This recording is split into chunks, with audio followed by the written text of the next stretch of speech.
Muitas vezes os indicadores financeiros vêm com os nomes incompreensíveis, termos em inglês. Parece que fica difícil de entender como investir, ou então para que serve determinado indicador. E hoje eu quero trazer no dicionário dos embaixadores a margem EBITDA. Roda a vinheta.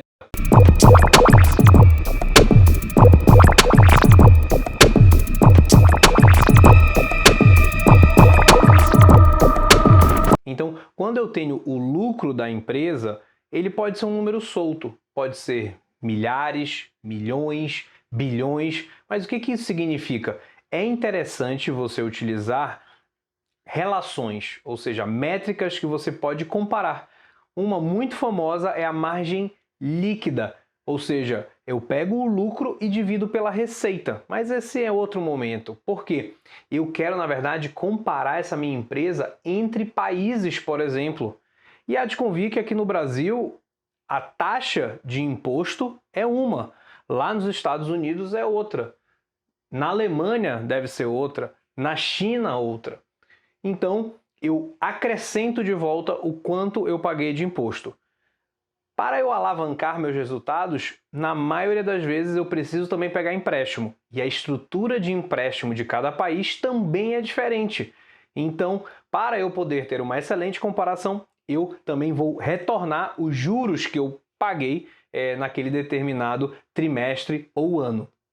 Então, nós já chegamos no famoso EBIT, que nada mais é do que a sigla em inglês, que é o lucro somado essa taxa de impostos e mais a parte de despesas ou até receitas de juros, dependendo.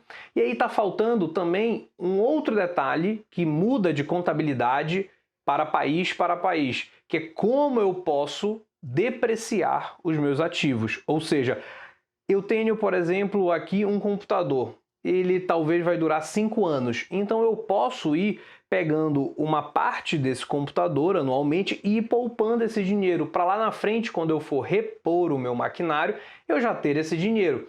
Isso chama o cálculo de depreciação e também de amortização, que normalmente vêm juntos, tá? Apesar de que amortização normalmente tem a ver com marcas, algo mais intangível que você não pode pegar. E a depreciação, ela tem a ver com algo que você toca, então computadores, maquinário, prédios.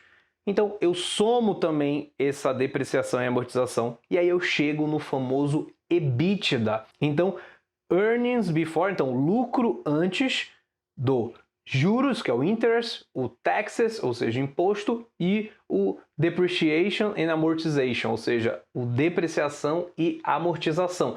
Esse EBITDA agora já está muito mais comparável. Eu posso facilmente agora entender esse EBITDA ao redor do mundo, mas ainda assim é um número isolado. Pode ser 1000, milhares, milhões, bilhões.